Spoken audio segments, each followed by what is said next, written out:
You really believe in love then? Yeah, totally.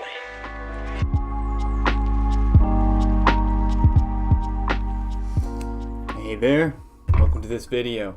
I'm Michael, and today we're going to be looking into the story of Leonard Knight and his creation, Salvation Mountain.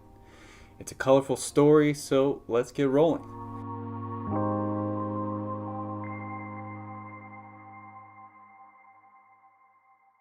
Leonard Knight was born on the first day of November in 1931 near Burlington, Vermont. Someone else from Burlington, Vermont. Growing up with a stutter brought him lots of ridicule, and a spoiled childhood ingrained loner mentality into his mind at a young age. He dropped out of high school in the 10th grade and started working at a factory. At age 20, he was drafted into the Korean War, and 10 days after he arrived in Korea, the war ended. He got back home to Vermont. Knight lived as a factotum, taking on different jobs to pay bills, like painting cars and giving guitar lessons.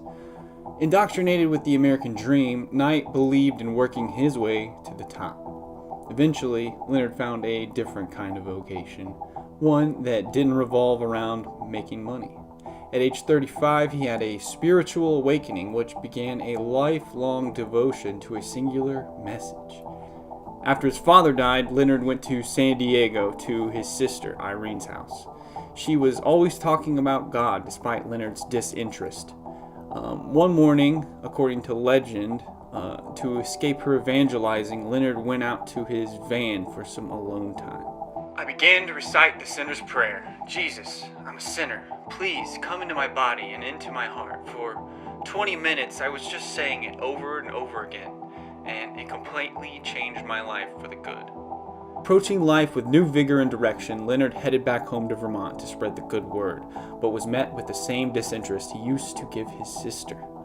He had distilled Christianity into a singular message, that God is love, but he hadn't found a way to impart its complete meaning. According to church leaders in Leonard's hometown, his message was too simple.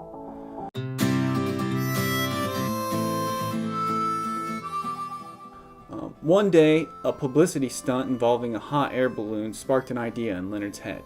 If he could print the sinner's prayer onto a hot air balloon, Leonard would not need the church to fulfill his vocation by spreading this message. There was one problem, though. Leonard had no money. So, as a man of modest means, he began to do the only thing he could to get that balloon: pray. After 10 years of unanswered prayers, Leonard decided to travel for some inspiration.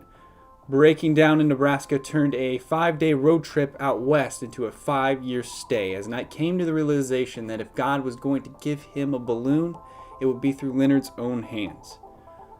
Unfamiliar with balloon construction, he started anyways. Knight spent several years stitching away at that lifting envelope. As it grew larger and larger, Knight began to realize that the project was a lot more complicated than he had assumed. It also had a major problem. The balloon would not inflate. Knight continued to try and give flight to this balloon, leaving Nebraska for Arizona until eventually heading to Slab City in Southern California. We'll talk about Slab City in a little bit. But time went on, and every time Leonard tried to inflate his balloon, something would tear. As soon as he tried to fix it, it would tear somewhere else. The long construction period and instability of the climates caused the fabric to rot and fail. Leonard himself had failed. With his balloon dream deflated, Leonard decided to admit defeat and leave Southern California.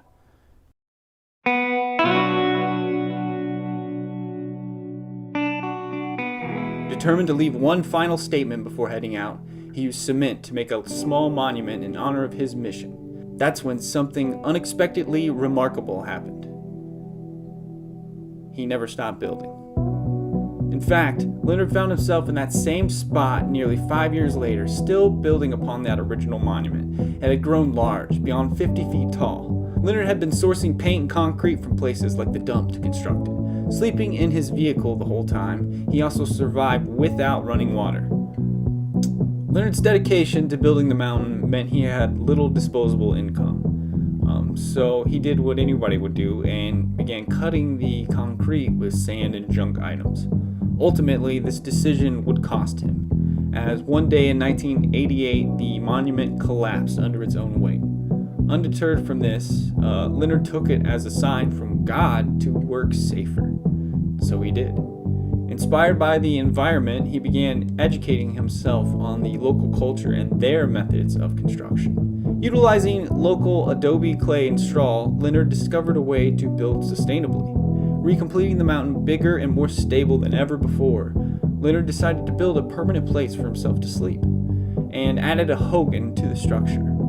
A hogan is the primary dwelling of the Navajo Nation. It's a building constructed of logs, much like a log cabin. Leonard, always upcycling, used decommissioned telephone poles instead. The logs were then packed over with adobe and straw, embedding them into the natural landscape and providing energy-efficient housing with protection from the elements.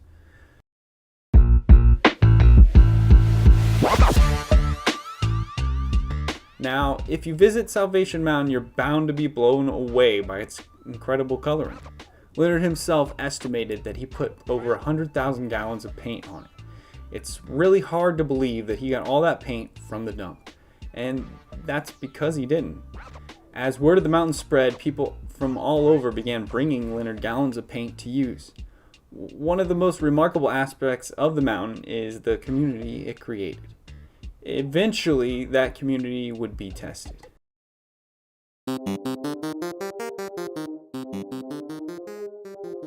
See, Salvation Mountain is at the entrance to Slab City. As described by Salvation Mountain Inc., the unincorporated city is a community of local snowbirds and squatters occupying the old, dismantled, abandoned Fort Dunlop World War II Marine Training Base. Only the concrete slabs of the buildings remain, thus the name Slab City. The land is owned by the state of California. After World War II, the United States federal government turned the land back over to the state of California. A short time after this, creosote leaf farmers parked their trailers here, and the rest is history. As time went on, more people would settle here. The encampment grew larger and more consistent. Also known as the last free place in America, Slab City offers free camping for those living alternatively, and has a history of self-policing, which has helped fuel its reputation as a lawless place. Since the area is owned by the state, Slab City became a political target, gifting its bad reputation to Salvation Mountain in the process. Things came to a head in 1994 when the county, looking to chip away at the community, sought to test the soil for toxins.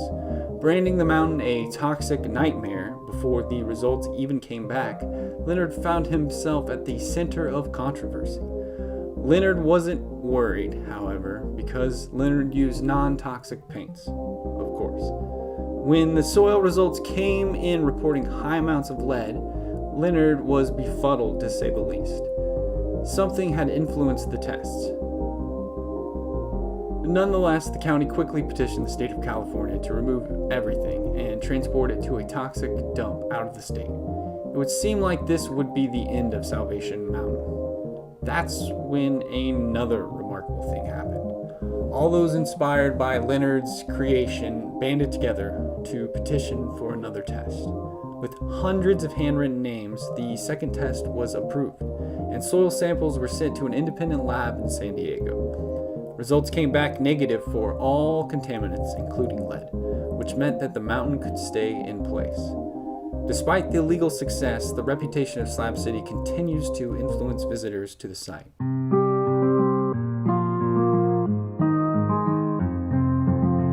If you check Google now, you'll find some people complaining about the snowbirds and squatters of Slab City. To quote Carol W., "Waste of time and gas. The criminal element in ghetto-style geographical location was a huge shock for this curious pilgrim. I don't scare easily, but all I could think of was, I need to get out of here." But those brave enough to set aside their prejudice tend to find something, worth seeing. I really love it here. I think the freedom of this place is just so beautiful. To me, I wouldn't move for $10 million. unless I had to. So I'm contented here in the desert, and I'm living where I want to live. And I think good gets better. And I think those great big tanks there were the sewer plant for the Marine base in World War II. As local guide Pat L. states, it's weird to find this strange thing out there in the middle of nowhere. And what's weirder yet is Slab City is just behind it. If you're driving by, it's worth the visit. Pretty unique place. Don't forget to check out the hidden springs on the right coming in. Now, Knight passed away in 2014 at the age of 82. Nat Geo writer Aaron Huey recounts his own memories of Knight. Leonard Knight was one of those men who was so singular of vision that, from a distance, some would brush it off as crazy. But it didn't take much to realize what Leonard was. Just a conversation and you would know. This man was a saint, an American sadhu in the desert of Southern California. The mountain was his living daily meditation. This is a love story that is staggering to everybody in the whole world. That God really loves us a lot. I don't know, does that answer that? Yeah. Good. Leonard's goal in life was to spread a message, and his daily meditation in pursuit of that message left a monument behind that continues to draw people to it to this day. There are countless appearances, references, and homages to the mountain in pop culture, including video games,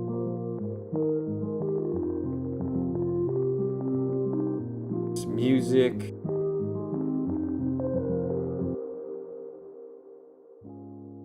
movies. I was gonna go take a walk to Salvation Mountain. You wanna go? Okay. You know, the list goes on and on. As a Midwesterner, I'd never heard of Salvation Mountain. I came across it accidentally while researching the term Toxic Paint Mountain. Don't ask me why. But I was expecting to read about some rube that had poured lead paint all over the desert. I'm happy to find out the truth behind the tale, and I hope you have enjoyed learning about it with me. Leonard's art is truly a sight to behold, so if you get a chance and you're out by the Salton Sea in California, you should check it out. Thanks for watching. I hope you enjoyed this broadcast on Leonard Knight's Salvation Mountain. If you want to, you can try putting your hands in there. And I'm going to do the same thing, just for the fun. Hey, you're doing real good. You can wipe your hands off of my shirt if you want.